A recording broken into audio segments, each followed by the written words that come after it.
Ladies and gentlemen, please welcome the former senator from Tennessee, the Honorable Fred Thompson.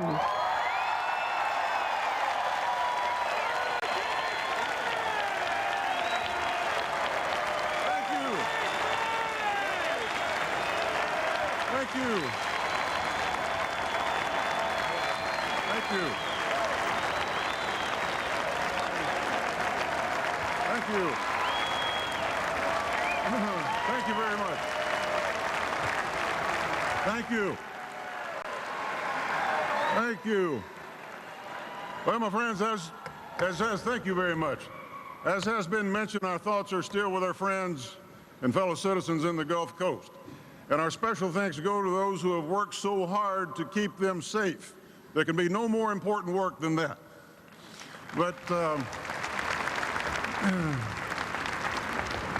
But what we're doing at this convention is also important to our country, because we're going to nominate the next president and vice president of the United States of America.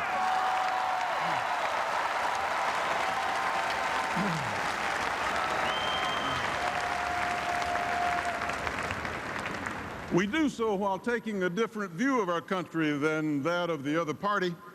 Listening to them, you'd think that we were in the middle of a Great Depression, that we're down, disrespected, incapable of prevailing against challenges that face us. Now, we know that we have challenges, always have, always will.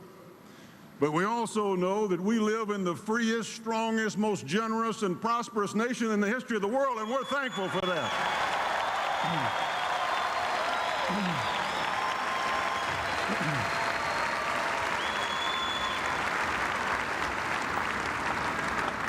Now, speaking of the vice presidential nominee, what a breath of fresh air Governor Sarah Palin is.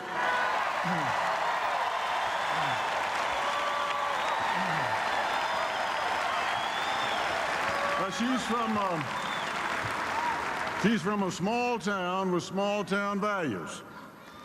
But apparently, that's not good enough for some of the folks who are out there now attacking her and her family. Some Washington pundits and media big shots are in a frenzy over the selection of a woman who is actually governed rather than just talk the good game on the Sunday talk shows and hit the Washington cocktail circuit.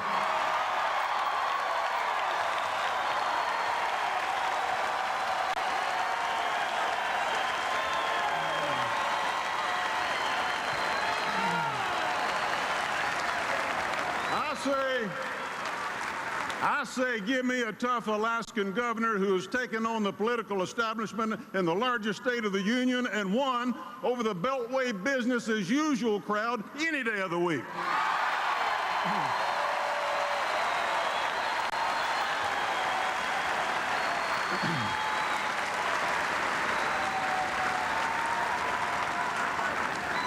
But it's pretty clear the selection of Governor Palin has got the other side and their friends in the media in a state of panic.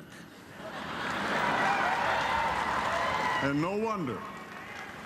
She's a courageous, successful reformer who's not afraid to take on the establishment.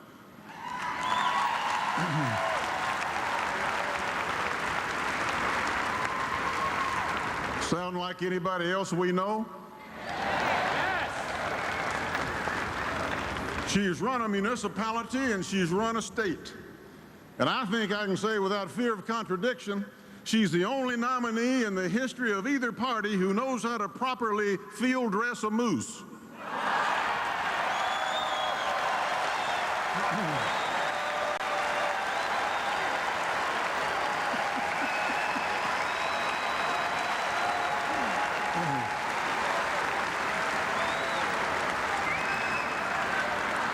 With the possible exception of Teddy Roosevelt.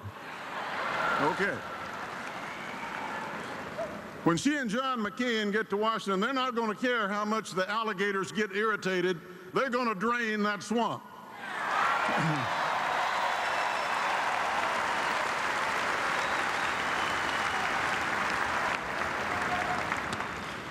But tonight, my friends, I'd like to talk to you about the remarkable story of John McCain. It's a story about character. John McCain's character has been tested like no other presidential candidate in the history of this nation. He comes from a military family whose service to our country goes back to the time of the Revolutionary War. The tradition continues.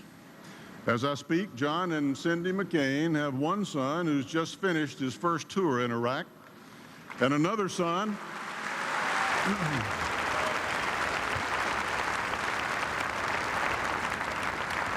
going back for his second one on Christmas Day, I understand. And another son who's putting his country first and attending the Naval Academy. Now,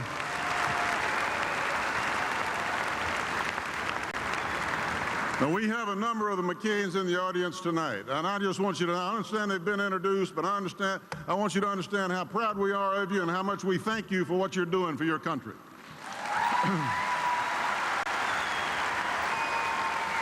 Cindy's here with all the children. All the children are here, I believe.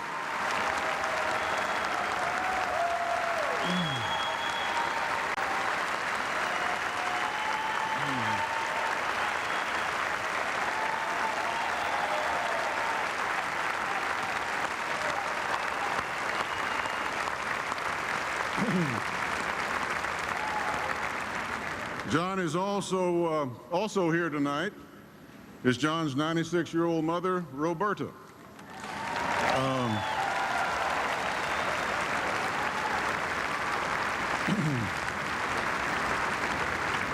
All I got to say is if Ms. Roberta had been the McCain captured by the North Vietnamese, they would have surrendered.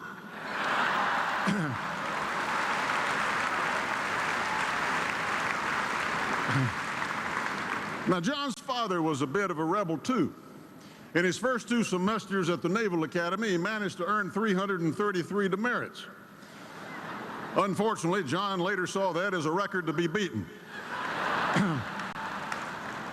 A rebellious mother and a rebellious father. I guess you can see where this is going. In high school and the Naval Academy, John earned a reputation as a troublemaker. But as John points out, he wasn't just a troublemaker. He was the leader of the troublemakers.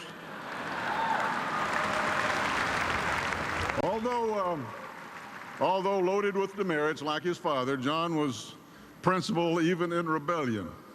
He never violated the honor code. However, in flight school in Pensacola, he did drive a Corvette and date a girl who worked in a bar as an exotic dancer under the name of Marie, the Flame of Florida.